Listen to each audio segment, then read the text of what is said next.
color is less powerful luminosity-wise, therefore produces almost no color spill, which may help you with a more detailed key, but it's much harder to light blue screens. You would need much more powerful light panels in order to get blue screen evenly lit. Less luminosity and less color spill helps with things like hairs and subject edges, which is really important for the quality of your key.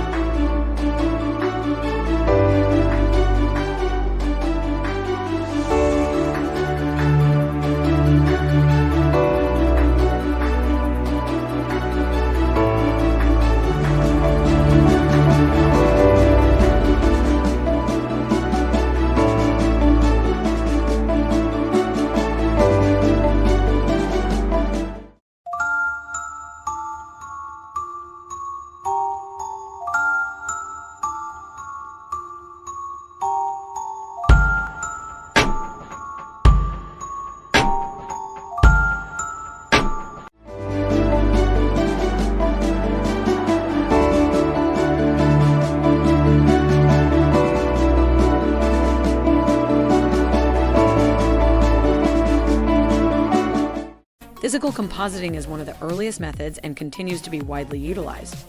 It combines partial elements and models to create a cohesive image. Indeed, there are numerous compositing techniques in filmmaking. This diversity demands years of work to perfect, reflecting the intricacies of the visual artistry involved.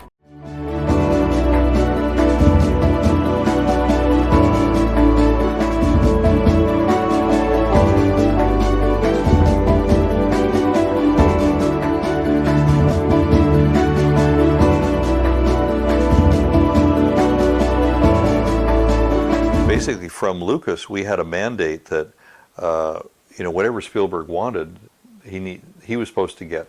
He was supposed to be right there at the front of the line too, because he was a friend of theirs. When we did Temple of Doom, optical was just packed up. That they could not do anything more. And so I remember Dennis Muren and I got together, and he said, the only way that we can't turn down Spielberg, and the only way that we can do this without optical slashing their wrists or something like that, because they have now to stay to 2 o'clock in the morning, is if we really emphasize models and try to do it as in-camera model shoots, like you would do live action.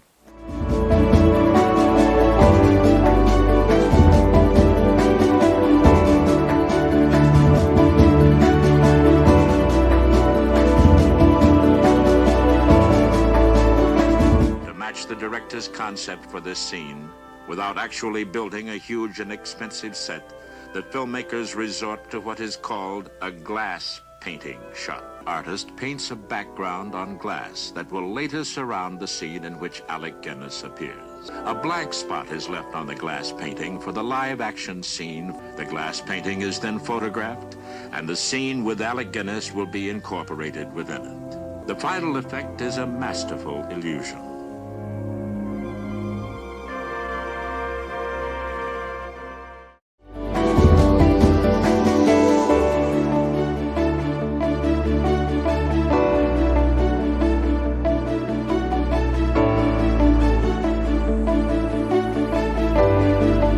We're on a set right now at the Sky Tower that exists 2,000 feet above the Earth's surface. Obviously, that's not something you could build, but I felt like we could get close by using kind of a modern take on a technique that Stanley Kubrick used on 2001, which is front projection.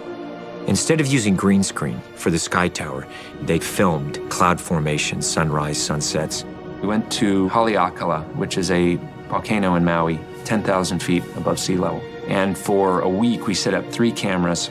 Then we took that footage and we front projected it on a massive screen that surrounded the set. So the overall screen it's 42 feet high by 530 feet long. There are 19 different content zones created by a combination of 34 HD feeds. There's a few variations on sunsets, a blue sky, sunrise that actually, you see everything it's actually got a sun in it that rises over the horizon.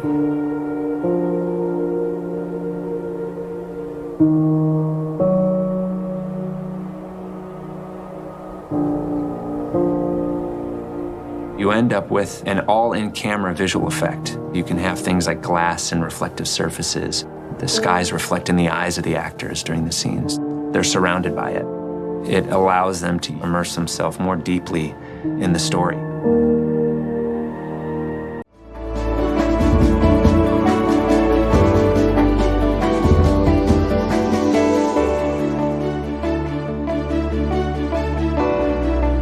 Unnatural.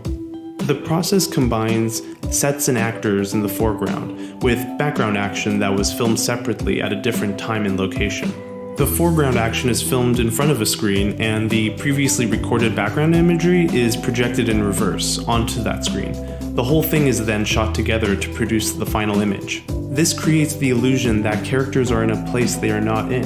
When rear projection was first used in the 1930s, it allowed filmmakers to circumvent the technological limitations of cameras and sound recording at that time.